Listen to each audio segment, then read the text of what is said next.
All right, folks, so in this video, we are continuing on page 4 in the notes, and we are going to be getting into the specifics of calculating domain restrictions based on the structure of the equation. So domain restrictions are X values we can't have or we can't input. And we've already seen the two main examples up above. The first is that we need to consider that anytime we have a denominator, it can't be equal to 0 because you can't divide by 0. And anytime we have a radical, the radicand, I love that word, radicand, or the stuff underneath the radical always needs to be greater than or equal to 0. So R greater than or equal to 0.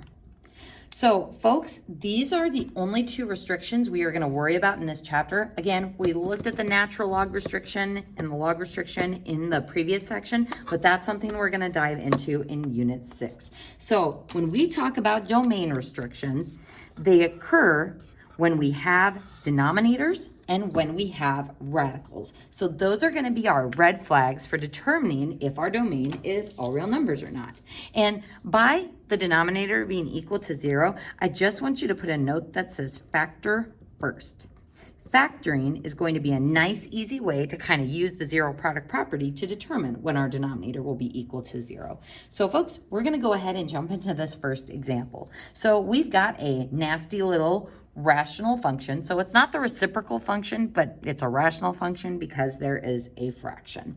So as I look at this function, is there anything I can't plug in for x on the top? No, I can subtract 5 from literally any number. But on the bottom, is there anything that I can't plug in for this x? Because it's in the denominator, we have to remember that we can't divide by 0. So dividing by 0 is a bad thing. So what value would I put in for x that would give me an undefined value? -1. So the only thing that x can't be equal to in this whole function is -1. So if I type this in on my calculator, and again, we're primarily doing this without our calculator, but I just want to show you guys what this looks like, making sure we enclose the top and the bottom in parentheses. There's our weird little function, and as we can see, it goes all the way left and all the way right, but we have a break happening at -1. And if I use my trace button and type -1, my calculator goes, nope, nothing there, because what is there is a vertical asymptote. So that shows me graphically that that is the only x value I'm not going to have. So my domain in interval notation is all real numbers except for -1. So negative infinity with a break at -1 where that asymptote was, and then union -1 to infinity. And there is our pretty little expression for our domain. So again, folks, we looked at the graph because I wanted to show you what this looks like, but without the graph, we still would have been able to figure out this domain with just that one restriction on our domain. So that's the only place I will have a break. That's the only x value I can't have. So folks, we're going to go ahead and jump into the next one. So we've got t plus 1 all over t cubed plus 5t squared plus 6t. If I look at the top of this fraction, I can plug whatever I want in for t. I can add 1 to literally any number. And on the bottom, I could plug anything in for t, except for since this expression is in the denominator, we can't divide by 0. So we need to figure out a way to figure out what t values would make this expression 0. Now, since each of these values has a t, if we plugged in 0, 0 cubed plus 5 times 0 squared plus 6 times 0 would give me a denominator of 0. But as far as any other values, it's a little less intuitive. So this is where the factoring comes into play. So folks, we're going to go ahead and try to factor that denominator, starting with GCF. Because the biggest thing I can take out of all those would be a t. So if I take a t out, that leaves me with t squared plus 5t plus 6. Cannot factor that a little bit further. We can. We're looking for a product of 6 and a sum of 5. So t plus 2, t plus 3. And so I can use the zero product property, but not how we've used it before to actually find x-intercepts. We're using it to show what values could I put in for t that would make this whole expression be equal to 0. So folks, if I were actually using the zero product property to solve, we would say, hey, t is 0. Hey, t would give me a -2. Hey, t would give me a -3. But we're not solving for x-intercepts, we are solving for restrictions. So instead of saying t equals all these things, we're gonna say, actually t cannot be equal to 0, it can't be equal to -2, and it can't be equal to -3. Because if I plug in 0, as we said before, 0 cubed plus 5 times 0 squared plus 6 times 0 gives me 0. That makes this dividing by 0, which makes it undefined. Now, if I plug in -2, and this is a little bit easier to see in the factored form, -2 times -2 plus 2 is 0 times +1. Because of that 0, something times 0 times another something is automatically 0. Because when I plug in -3, I get something times 0. That makes this whole expression equal to 0, and that makes it dividing by 0. So folks, by looking at the factored form, we can figure out all three numbers that would make my denominator 0, which would make our fraction undefined. So my domain this time has 3 restrictions. So how can we say that my domain is all real numbers except for those 3? Well, we think about where the breaks in the function would occur. If we start at -infinity and are going through my t values or my x values, where would my first break occur from left to right? It would occur at the -3. Do we actually get -3? No! So we would use a parentheses to show the break. Then our next interval resumes right after that -3 and goes to our next break at -2. Union. -2 then goes to our next break at 0. Oh boy, this is getting messy. And then 0 to infinity. So this shows me, folks, that my domain is all real numbers except for these 3 restrictions that make my fraction denominator 0. And that is pretty awesome because we figured this out without looking at the graph. Now, just because I'm curious, let's go ahead and see what the graph of this looks like. X plus 1 in parentheses divided by parentheses x cubed plus 5x squared plus 6x, whoops, not that, 6x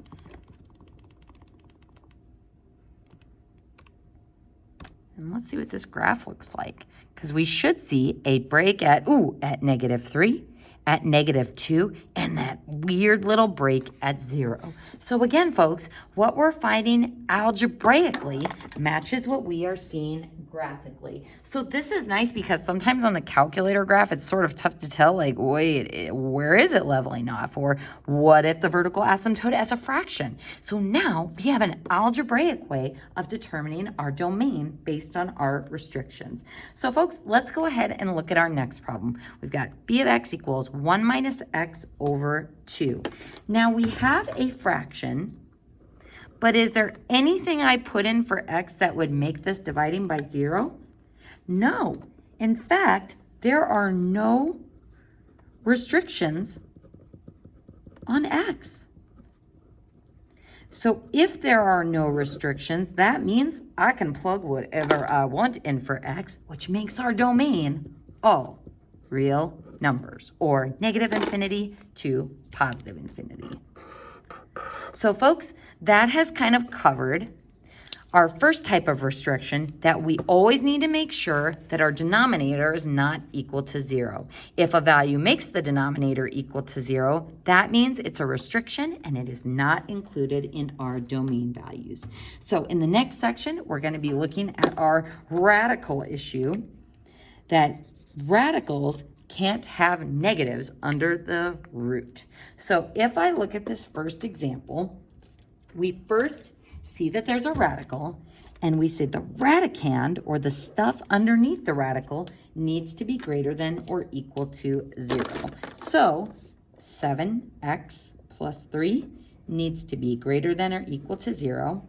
So 7x greater than or equal to negative 3, and x greater than or equal to negative 3/7. So folks, what's kind of different about this is that for my denominator stuff, we said what the x values can't be, because those would make it undefined. For my radicals, I'm saying what my x values need to be in order to keep my values from going into the imaginary territory. So this tells me that this is how my domain is defined. So my domain is defined as this. So this is similar to what we did when we first started messing around with interval notation. How do we say that we start at negative 3/7 and are covered going to the right? We would say our domain is bracket negative 3/7 to infinity. A bracket because of the greater than or equal to. And it starts at this value and is covered going to the right. So negative 3/7 bracket to infinity. Now, folks, if it helps you, and I actually found this very helpful when I was first starting to learn interval notation, you can think about what this would look like on a number line, which would be a closed dot at negative 3/7 going to the right.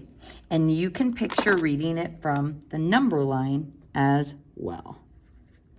There's my closed dot, which is the bracket. It starts here and goes to infinity. So folks, we're going to be using the number line example to help us with some of these more complicated ones. So 11 is a real doozy, because I look at this function and we say, well, actually, folks, before we start number 11, I just really quickly wanted to show you the graph for this one. So if we type in that graph, 7x plus 3, we see our graph. It's a square root function. And where is it starting? I look at that vertex. Ooh, and at here, it is undefined. So where is that vertex point? Well, we know that vertex point is at negative 3/7. That's where my x values start. And we see that it gives me a y value of 0. Folks, transformation-wise, remember that we can't have coefficients in front of our x before we state our transformations. So this would actually be the square root of 7 and then x plus 3/7. What does a 3/7 do on the inside of my function? It moves it left 3/7. So left 3/7 would be at negative 3/7 and 0, because it's not moving up or down. So again, folks, we're going to be really building off of what we did in chapter 3 with our transformations to keep track of where is my graph moving and where are those values. So everything is all coming together and we can really see algebraically and visually or graphically why that is occurring. All right, folks, so for number 11, put a star by this problem, because this one is a doozy. As we look at this problem, my first little red flag that I see is we've got a radical. So I first need to restrict this to say, hey, don't want to have any I stuff, don't want to have any negatives in that radical. So we have to set the radicand greater than or equal to 0. So 5 minus x greater than or equal to 0. So negative x greater than or equal to negative 5. And anytime I divide both sides by a negative, we flip the sign. So x less than or equal to 5. So that's our first tricky thing, remembering to flip the sign. So this says my x values need to be less than or equal to 5. So domain-wise, we would be starting at negative infinity and stopping at 5. So I'm just going to show this one on the number line because I think it's helpful. We would have a closed out at 5 going to the left. So as I read the domain from left to right, it would start at negative infinity and it would stop at 5 with a bracket. But folks, this is not the only restriction that we have. In addition to having the square root, we also have a denominator. So this is where we go back up to our first transformations that we were doing that say, hey, don't forget, we can't divide by 0. So folks, what value of x is not going to be okay for us? X cannot be equal to 5 because we can't divide by 0. So this is what makes this problem challenging because we have two restrictions. We have the fact that there's a radical and it needs to be restricted to the non-imaginary values, and we have a denominator, so we can't divide by 0. So folks, what this does for us, number line wise, is it says, hey, that 5, you're actually gonna have an open dot there because I have to consider these restrictions at the same time. So this says, nope, that 5, it's actually an open dot and we can't have it. So when we go to write our interval notation for our domain, how do we read this from left to right? It starts at negative infinity and it ends at 5 with a parenthesis because I don't actually get that value. Now, if you seem frustrated by this, like, I really think we should be able to do 5. Folks, 5 minus 5 is 0, and the square root of 0 is 0. That's okay, but 5 minus 2 is negative 2, and negative 2 divided by 0 is undefined. So folks, if this fraction were flipped around, if we had radical 5 minus x on the top and x minus 7 on the bottom, then this radical still would need to have x values less than or equal to 5. But now, denominator-wise, my x value can't be equal to 7. So it's having that radical in the denominator that makes that 5 undefined. If it were flipped, this 7 would be my new restriction based on the denominator. So folks, you may want to just include that off to the side in your notes so that you remember denominators create a restriction, square roots create a restriction, no matter what is in that denominator. The only time it doesn't is if my denominator is just a straight up number because dividing by 2 is always going to be legal. So folks, put some stars by that problem because that is one of the tougher things we are going to encounter in this chapter. Moving on to number 12, I want you to go ahead and pause the video and see if you can state the restrictions for this one. Notice that you have a square root, so we need to restrict my radicand to be non-imaginary stuff, and we also have a denominator that is already factored. So go ahead and pause it and see if you can write those restrictions. I'm going to start with the radical restriction that says 2x minus 6. The radicand needs to be greater than or equal to 0. So 2x greater than or equal to positive 6, x greater than or equal to 3. Now, can x be equal to 3? Can I have 2 times 3 is 6, 6 minus 6 is 0, square root of 0 is 0. Can I take 0 divided by stuff? Yeah, as we showed above here, I can take 0 and divide it by numbers. I just can't take numbers and divide them by 0. So it's only when that square root is in the denominator that we have to worry about that equal to aspect. All right, folks, moving on to our other restrictions. Luckily for us, our denominator is already in factored form. So using that zero product property, x can't be equal to negative 5 because that would give me 0 times negative 10, which is 0. And x can't be equal to positive 5, because 5 plus 5 is positive 10, but times 5 minus 5 is 0, and 10 times 0 is 0. So folks, I have 3 different restrictions I need to consider. So this is where old Mrs. Cairo likes to go back to the number line. I'm going to start with that x greater than or equal to 3. So closed out at 3, going to the right. So if I only had this restriction, my domain would start with bracket 3 to infinity. But I also have these other restrictions that say, yup, can't be having negative 5, which is way over here somewhere. So open dot there. And then x can't be equal to positive 5. So folks, as I'm looking at this, where do my defined x values start?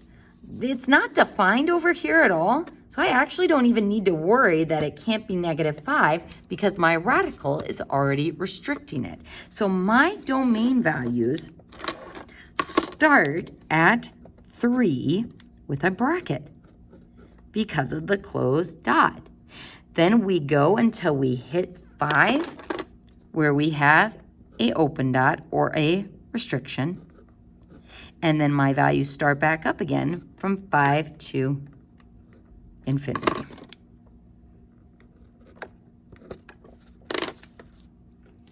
And yuck. That is our expression for the domain. Now, sometimes students look at this and they go, well, shouldn't I start at negative infinity? Folks, we can go ahead and see what happens when we try plugging in some negative numbers to this function. So I'm going to go ahead and type this turkey in. We've got radical 2x minus 6 divided by x plus 5 times x minus 5.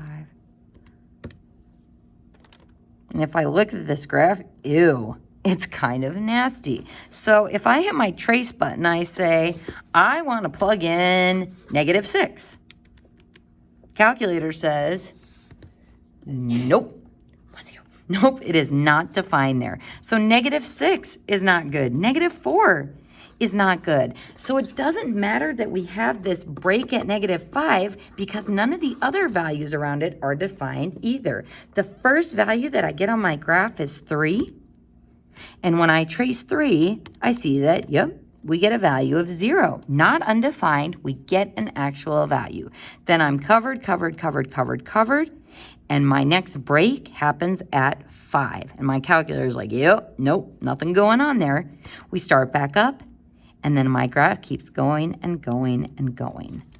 So again, folks, nasty little graph that we can check ourselves with, but luckily for us, we can calculate all of this domain stuff algebraically. So in the next video, we'll get into the specifics of how we can tell if a restriction is going to lead to a vertical asymptote on our graph or a hole.